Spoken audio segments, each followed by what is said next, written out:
Hello दोस्तों, मैं लोकेश मोर और आज की वीडियो में मैं आपको बताने वाला हूं एक लाइफ चेंजिंग स्टोरी जो एक लड़की से रिलेटेड है। एक बार एक लड़की ने एंट्रेंस एग्जामिनेशन को क्रैक करने की बहुत कोशिश की, उसके बाद भी वो उसे क्रैक नहीं कर पाई, जिसकी वजह से वो अंदर से पूरी तरह से टूट गई और बहुत परेशान रहने लगी, दुखी रहने लगी। उसके पिता से अपनी बेटी का ये हाल देखा नहीं गया और उसके पिता ने एक दिन अपनी बेटी को बुलाया और कहा, एक बार तुम मेरे साथ किचन में चलो, मुझे तुम्हें कुछ दिखाना है। किचन में पहले से ही उसके पिता ने गैस स्टोव के ऊपर 3 बॉल्स रखे हुए थे। फिर उसके पिता ने उन बॉल्स के अंदर पानी डाला और एक के अंदर आलू डाले और एक के अंदर अंडे और एक के अंदर कॉफ़ी बीन्स और उनको उबलने के लिए छोड़ दिया। वहाँ खड़े होकर बॉल्स की ओर देखते रहे। बेटी अंदर से और भी इरिटेट होने लगी। फिर बोली, क्या कर रहे हो आप? तो उसके पिता ने कहा, 1 मिनट और रुको, तुमको सब समझ में आ जाएगा। और एक एक करके उसके पिता ने तीनों गैस स्टोवों को बंद कर दिया।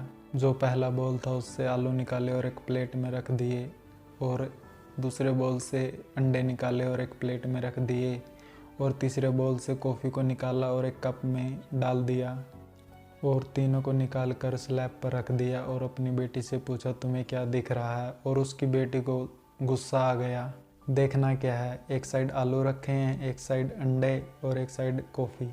तो उसके पिता ने कहा, एक बार इनको छू कर देखो, तुमको कुछ समझ आ जाए। तो सबसे पहले उसने आलूओं को छुआ और थोड़ा सा दबाया और देखा वो अंदर से पूरी तरह सॉफ्ट हो चुके, मतलब कमज़ोर हो चुके थे। उसके बाद उसके पिता ने जब अंडों को तोड़ा तो वो बिल्कुल हार्ड हो चुके थे, मतलब स्ट्रॉन्ग हो चुके थे। फिर उसके पिता ने कॉफ़ी वाला कप उठाया और अपनी बेटी से कहा, एक बार इसे सूंघ कर देखो। जब उसकी बेटी ने उसे सूंघ कर देखा तो उसके चेहरे पर एक स्माइल आ गई।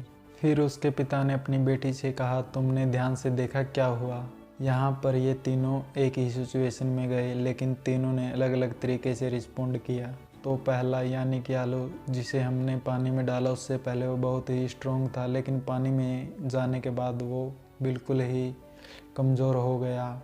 दूसरे थे अंडे, जो गर्म पानी में जाने से पहले बहुत ही कमज़ोर थे, लेकिन पानी में जाने के बाद स्ट्रॉन्ग हो गए। तीसरी थी कॉफ़ी, जिसने कुछ ऐसा किया जो इन तीनों से अलग था, यानी कि उसने पानी में जाने के बाद खुद को नहीं बदला बल्कि पानी को ही बदल दिया। बिल्कुल इसी तरह लाइफ में भी होता है, ये तुम पर है, तुम्हें क्या बनना है। एक आलू के जैसा, अगर तुम्हारी लाइफ में कोई मुसीबत आए तो तुम अंदर से टूट जाओ और कमज़ोर पड़ जाओ। दूसरा अंडे के जैसा, तुम्हारी लाइफ में कुछ मुश्किल आए जो तुम्हें तोड़े नहीं, तुम अंदर से स्ट्रोंग हो जाओ। या फिर तीसरा कॉफ़ी के जैसा, मतलब कि जब तुम्हारी लाइफ में कुछ मुश्किलें आएँ, तुम न सिर्फ उन मुश्किलों का डट कर सामना करो बल्कि अपनी लाइफ को ही बदल दो।